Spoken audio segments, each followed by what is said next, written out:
4 দিনের সফরে চীনের উদ্দেশ্যে যাত্রা করলেন অন্তর্বর্তী সরকার প্রধান ডক্টর মোহাম্মদ ইউনূস।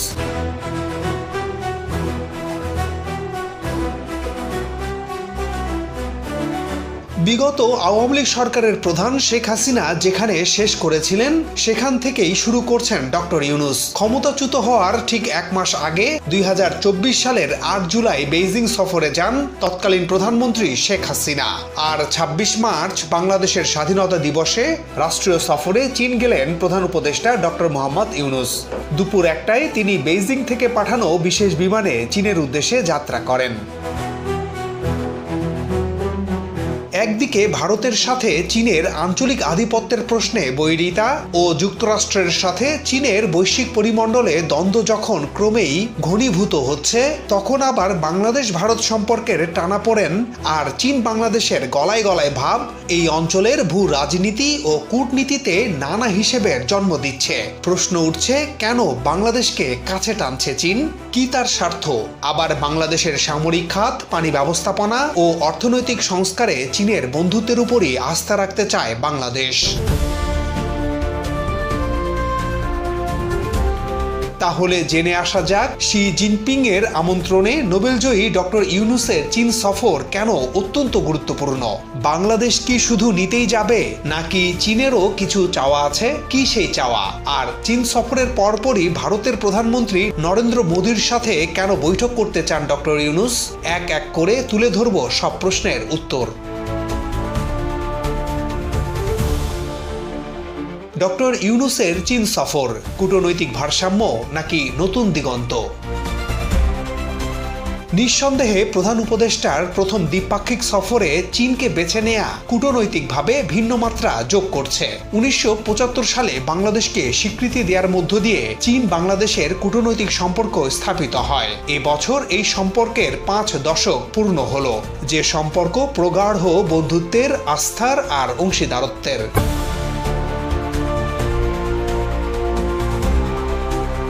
এছাড়া বিগত বছরগুলোতে সরকার গঠনের পরপরই পররাষ্ট্রমন্ত্রী প্রথম ভারত সফর করতেন। এরপর সরকার প্রধানও প্রথম দ্বিপাক্ষিক সফরে ভারতকেই বেছে নিতেন। এবার এর ভিন্ন রূপ দেখা গেল। গত জানুয়ারি মাসে পররাষ্ট্র উপদেষ্টা চীন সফর করেন এবং এবার স্বয়ং সরকার প্রধান চীন সফর করছেন।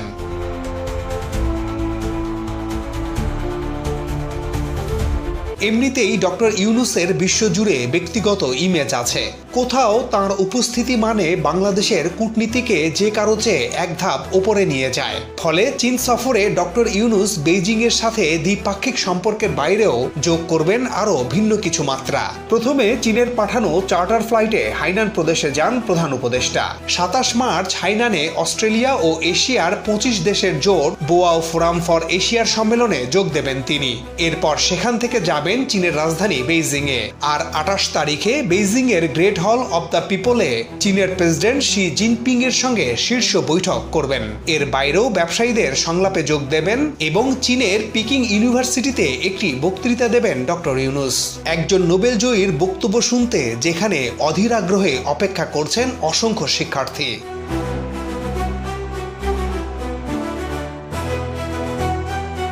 এই সফরে বাংলাদেশের প্রত্যাশা।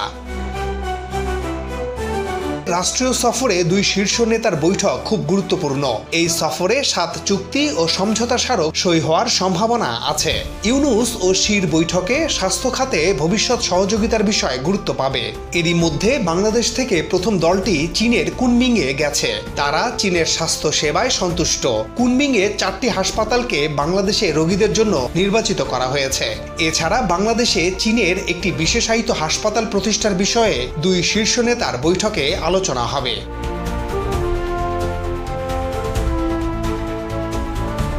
এবং সেই হাসপাতাল নির্মাণের মধ্য দিয়ে বাংলাদেশ হবে দক্ষিণ এশিয়ার চিকিৎসা হাব। ফলে বাংলাদেশি রোগীদের আর বিদেশে যেতে হবে না, বরং দক্ষিণ এশিয়ার বিভিন্ন দেশ থেকে রোগীরা বাংলাদেশে আসবেন চিকিৎসা নিতে। এমনই এক বিশ্বমানের হাসপাতাল তৈরি করে দিতে চায় চীন।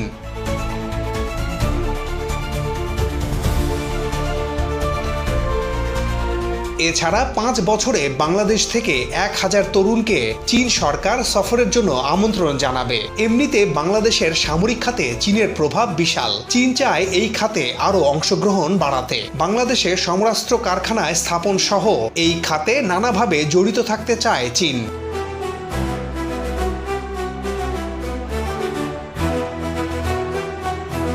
তিস্তা নদী ঘিরে মহাপরিকল্পনার বিষয়ে ইউনূস ও শি জিনপিং এর বৈঠকে একটি গুরুত্বপূর্ণ ঘোষণা আসতে পারে বলেও ধারণা করা হচ্ছে। এই প্রকল্প নিয়ে চীন ভীষণ আগ্রহী। এছাড়া বাংলাদেশে চীনের বিশেষ অর্থনৈতিক অঞ্চলে বিনিয়োগ বাড়ানো এবং ঋণ সহায়তার বিষয় বিশেষভাবে গুরুত্ব পাবে।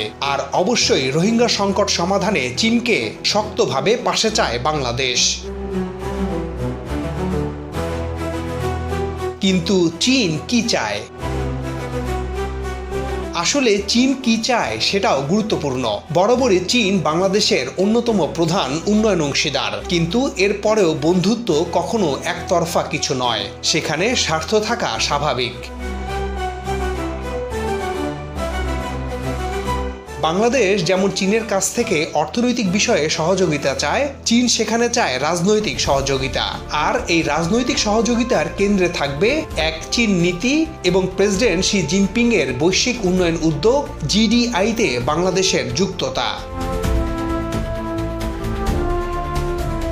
এক চীন নীতি এই বিষয়টি ব্যাখ্যা করা দরকার। চীন বরাবরই তাইওয়ানকে তাদের অংশ বলে মনে করে, অর্থাৎ তাইওয়ান আলাদা কোনো রাষ্ট্র নয়। তারা মনে করে এটি চীন থেকে বেরিয়ে যাওয়া একটি প্রদেশ, যেটি ভবিষ্যতে কোনো একদিন চীনের সঙ্গে বিলুপ্ত হবে। চীনের এই নীতিতে বাংলাদেশকে পাশে চায় বেইজিং। তারা চায় ঢাকা বেইজিং সম্পর্ককে পরবর্তী ধাপে উন্নতির স্বার্থে এই সহযোগিতাকে রাজনৈতিক পরিসরে দেখতে। 2005 সালে তৎকালীন চীনা প্রধানমন্ত্রী ঢাকা সফর করলে যৌথ ইশতেহার ঘোষণা করা হয়। ইশতেহারে বলা হয়, বাংলাদেশ স্বীকার করছে যে শুধু একটি চীন আছে এবং গণপ্রজাতন্ত্রী চীন সরকার সমগ্র চীনের প্রতিনিধিত্বকারী একমাত্র বৈধ সরকার। ওই যৌথ ইশতেহারে তাইওয়ান প্রসঙ্গে বলা হয়েছিল, তাইওয়ান চীনা ভূখণ্ডের একটি অবিচ্ছেদ্য অংশ।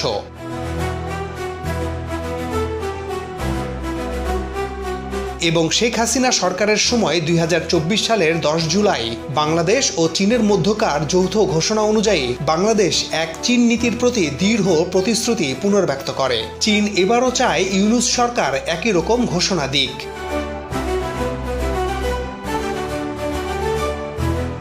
এছাড়া চীনের আরেকটি চাওয়া, বাংলাদেশ এখনই জিডিআইতে যোগ দিক। মূলত গ্লোবাল ডেভেলপমেন্ট ইনিশিয়েটিভ বা জিডিআই হচ্ছে চীনের প্রস্তাবিত বৈশ্বিক উন্নয়ন উদ্যোগ। দীর্ঘদিন ধরেই এতে যোগ দিতে বাংলাদেশকে আহ্বান জানিয়ে আসছে চীন। বিগত সরকার এতে যোগ দেয়নি। ভারত, যুক্তরাষ্ট্র সহ অনেক দেশ চায় না বাংলাদেশ এতে যুক্ত হোক। ধারণা করা হচ্ছে ইউনূস সরকারও আপাতত এখানে যোগ দিবে না।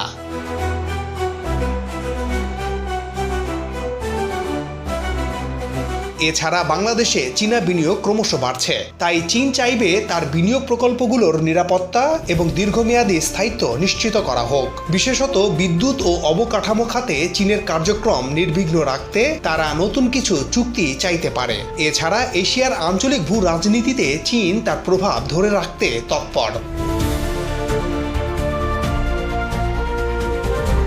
পাকিস্তান, ভুটান, নেপাল, মালদ্বীপ ও মিয়ানমারের সাথে দেশটির সুসম্পর্ক দক্ষিণ এশিয়ায় ভারতের প্রভাবকে অনেকটাই চ্যালেঞ্জ জানিয়েছিল। কিন্তু এর সাথে বাংলাদেশে ভারতের প্রভাব কমতে থাকা ও চীনের সাথে ধারাবাহিক সম্পর্ক উন্নয়ন এই অঞ্চলে চীনের অবস্থানকে আরও শক্ত করেছে। চীন চায় এটি বজায় রাখতে, এজন্য বাংলাদেশকে তাদের প্রয়োজন।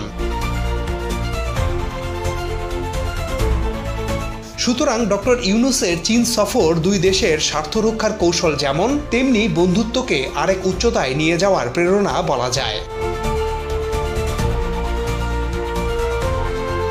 ব্যাংককে মোদি ইউনূস বৈঠক হবে কি? বেইজিং সফর শেষেই ব্যাংককে যাবেন ডক্টর ইউনূস। বাংলাদেশের কূটনীতি হলো সবার সাথে বন্ধুত্ব। সেই বন্ধুত্বের হাত সবসময় প্রসারিত করে রেখেছে বাংলাদেশ। এমনকি ডক্টর ইউনূসও সবসময় বলে আসছেন, ভারত বাংলাদেশের মধ্যে কিছু বিষয়ে মতের পার্থক্য থাকলেও বাংলাদেশকে ভারতের আর ভারতকে বাংলাদেশের প্রয়োজন।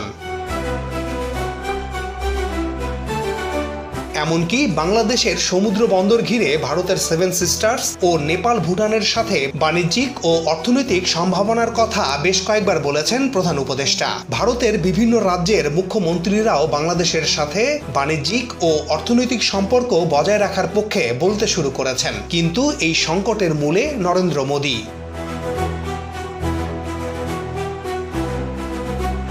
এবার ভারতের প্রধানমন্ত্রীর সাথে ব্যাংককে বৈঠকের আগ্রহ দেখিয়েছেন ডক্টর ইউনূস। ভারত শীঘ্রই হয়তো এই ব্যাপারে আনুষ্ঠানিক সম্মতি জানাবে।